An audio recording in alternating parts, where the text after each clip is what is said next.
Chairman, and welcome, Mr. Secretary. This is your first public hearing since President Trump and Israeli Prime Minister Netanyahu launched an illegal war against Iran. Netanyahu said he's been waiting 40 years to do this. Turns out he finally found a president who was both stupid and reckless enough to join him. The war has killed 14 American service members, wounded hundreds more, and killed thousands of civilians. It's driving up the price of gas, food, and much more. Trump obviously doesn't care. He called high gas prices peanuts and said, "I don't think about Americans' financial situation." That's from the President of the United States. And all for what? The President told us 91 days ago that we had, quote, won the war in Iran. Last year, he told the country, Iran's key enrichment facilities have been completely and totally obliterated. Was that false? Let's face it, Mr. Secretary, the Trump foreign policy has become a dumpster fire. This is the same president who's more interested in flattering Vladimir Putin than in protecting Ukrainian sovereignty.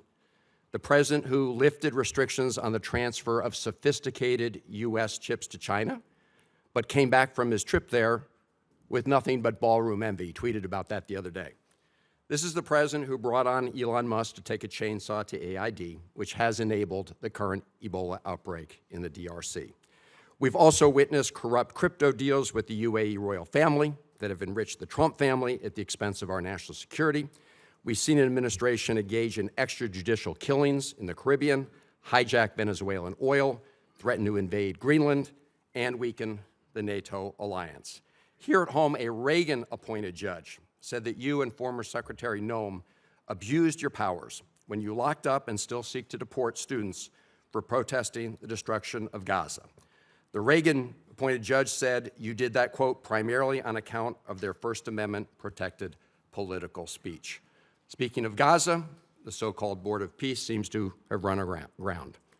Meanwhile, while Senator Rubio once proclaimed that the U.S. must, quote, work to ensure that refugees who flee war, torture, and persecution are provided safe environments to live and thrive in.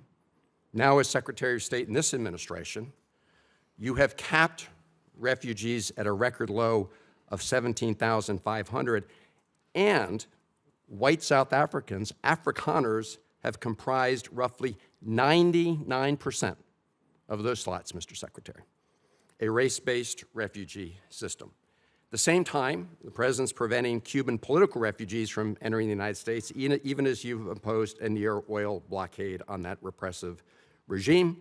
The stated goal is to change the government there, but the only real change is humanitarian crisis inflicted on millions of people, not members of the regime. And in that regard, Mr. Secretary, I have a question for you regarding the designation of Cuba as a state sponsor of terrorism. On the very first week, at least, of this administration, the administration reinstated that.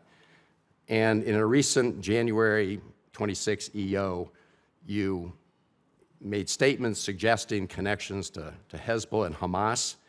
The previous administration did a thorough review with the intelligence community and concluded that there was no evidence that Cuba was engaged in ongoing state sponsor of terrorism. Did you find new evidence to support that conclusion? Well, first of all, let me just say that's your question, but you made this long statement of which I disagree with most of it. We won't have time to address every point that you made. So let's stick to Cuba specific, because that's the question that you asked. Cuba has sponsored terrorism, and it's been supported groups. For example, virtually every left-wing, radical, violent terrorist group in the Western Hemisphere has at some point relied on support from Cuba.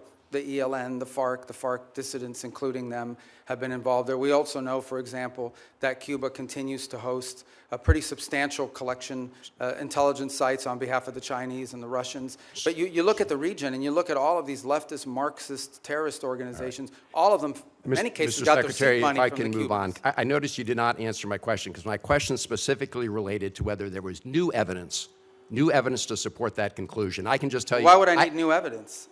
Because you're claiming that they're a state-sponsored terrorism, suggesting they're ongoingly involved in that. My final question to you, Mr. Secretary, relates to the Al-Aqsa Mosque complex, there have been reports that the United States is working with Israel to take away the Kingdom of Jordan's custodianship over the Al-Aqsa Mosque complex in East Jerusalem.